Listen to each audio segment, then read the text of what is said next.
Hindi namin pinayagan na ma-lift yung bulletin niya kasi nga, naka-lookout order because we've been investigating him actively. Baka hindi na bumalik eh. Para namang sobrang Tindi, no? Baka hindi na. Hindi, eto ha, magpapaalam. Magpapa-check up sa Singapore. Eh, may kaduda-duda yan. Ha? Yung sinabi nung hari na ng hari ng presscon. O, kilala nyo kung sino hari ng presscon? Okay, dito. Tingnan po natin. 7 buwan mula nang mag-resign bilang House Speaker si late Representative Martin Romualdez, inihahanda na ng Ombudsman ang reklamong money laundering laban sa kanya. Kaya hinihiling ngayon ng Ombudsman sa Anti-Money Laundering Council o AMLAC na ipa-freeze ang mga ari-arian ni Romualdez. we're waiting for the Romualdez case to start rolling, or the Romualdez cases to start rolling. And the first case would be about money laundering. It's related to corruption and money laundering. So namin ma-freeze order para mapangalagaan natin yung mga salapi na dapat na pag-aari ng bayan. Yon, teka muna ha. O, alam nyo na kung sino yung hari ng press con. O, eto si Boying. Sa lahat ng sekretary sa buong Pilipinas, eto talaga matindi. Oo, talagang parang nagtatalo sila ni Claire, no? But anyways, of course si Claire nasa ano 'yan, 'di ba? Talagang trabaho niya 'yan, spokesperson niya ni Lisa. Hindi ni Bongbong. Pero puntahan natin ito. Ayan, kakasuhan, iimbestigahan itong money laundering.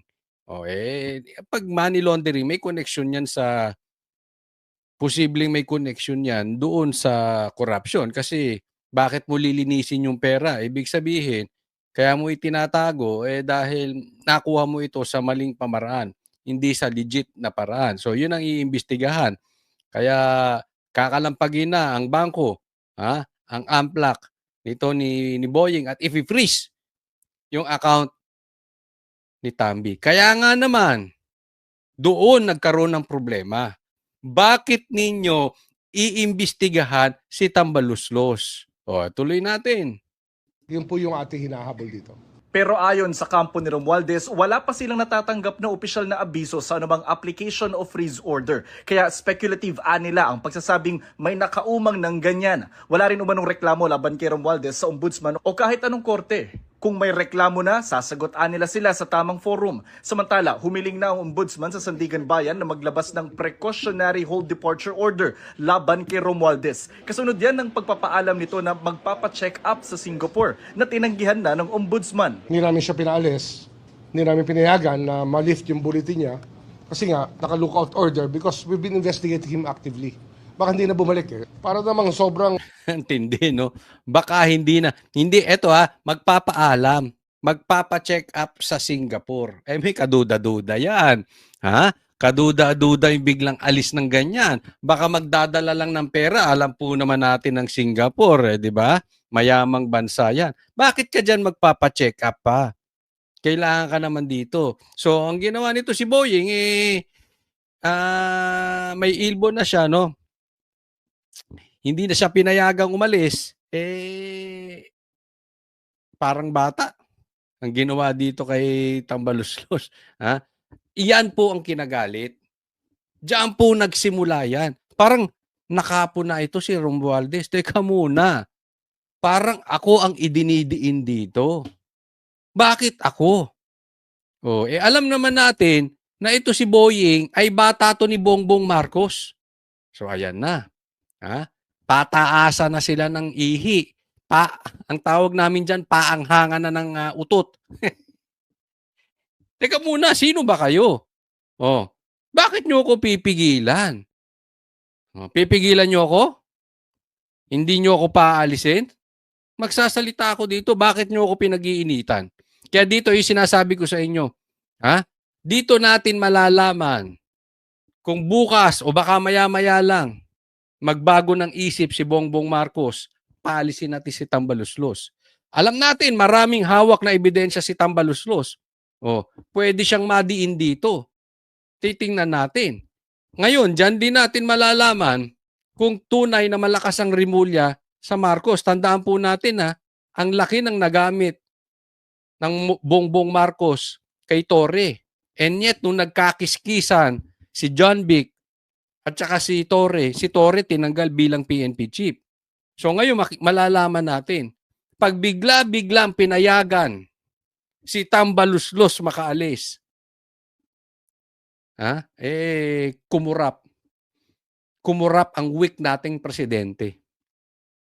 And at the same time, makikita natin na natakot din to si John Vic kasi pwede naman siyang magsalita, di ba? Binigay niya na yan eh. Ala ka namang babawiin niya. Sa bagay, Rimulya to. Yung isang Rimulya, naalala nyo, nagpaano siya ng t-shirt? Huhulihin yung t-shirt? Yung hindi, yung nakahubad? Nalintikan siya ng media dahil naghahalo ng semento, hinuli. Di sorry siya ngayon. Ngayon, tinanggal niya na yun. Tingnan natin, baka bukas, nagmamadali, nagkukumahog pa. Itong magkaibigang Bongbong Marcos at saka itong si Boying, umatras ang Yagbols at paalisin na si Romualdez. Kung incidental na nahuli si Saldico sa Europe, bigla siyang aalis. Gate ng kampo ni Romualdez, hindi ipinagbabawal ng lookout bulletin order ang pag-a-abroad. Nire-require lang nito ang pakikipag-ugnayan sa mga otoridad. Kaya nga kumuha ito ng Travel Authority mula sa liderato ng Kamara na aprobado na mula April 20 hanggang May 4, 2026. Siyempre, aaprubahan niya ng Kamara. Hawak mo yan eh. Yun ang punto ng abogado ni Romualdez, ni Tambaluslos. Aprobado to ng ng Kamara. Hawak mo sa leeg dyan. Namimigay ka daw ng pera dyan, sabi ni Chanco eh. Sabi din ng mga 18 Marines eh. Ang daming nakakatanggap dyan ng envelope ng pera. Ang paalam niya para sa long overdue follow-up sa kanyang angioplasty surgery. Sabay tiyak na babalik sa Pilipinas. Pero sa ngayon ay nasa Pilipinas pa siya ayon sa kanyang kampo. Pero mabigat yung surgery na yun ha. Hindi biro-biro yun. Although marami namang nakakaligtas diyan, no? Pero anong nangyari sa iyo? Hindi natin alam totoo ba yung ipupunta mo diyan na ikaw ay ooperahan, no? Bakit hindi sa Pilipinas? Kaya ang daming questions eh. Iniimbestigahan ka tapos aalis ka, 'di ba? Mamaya tama nga naman si Boying. Baka hindi ito bumalik. At isa pang duda ko dyan, itatakbo pera niyan. Itatakbo maleta. Ito isa akin lang ha. Hindi po malayo sa katotohanan yun. Remember this nung una pa lang, nagkaroon ng Maharlika funds, di ba? Pagkatapos nun, biyahe si Bongbong.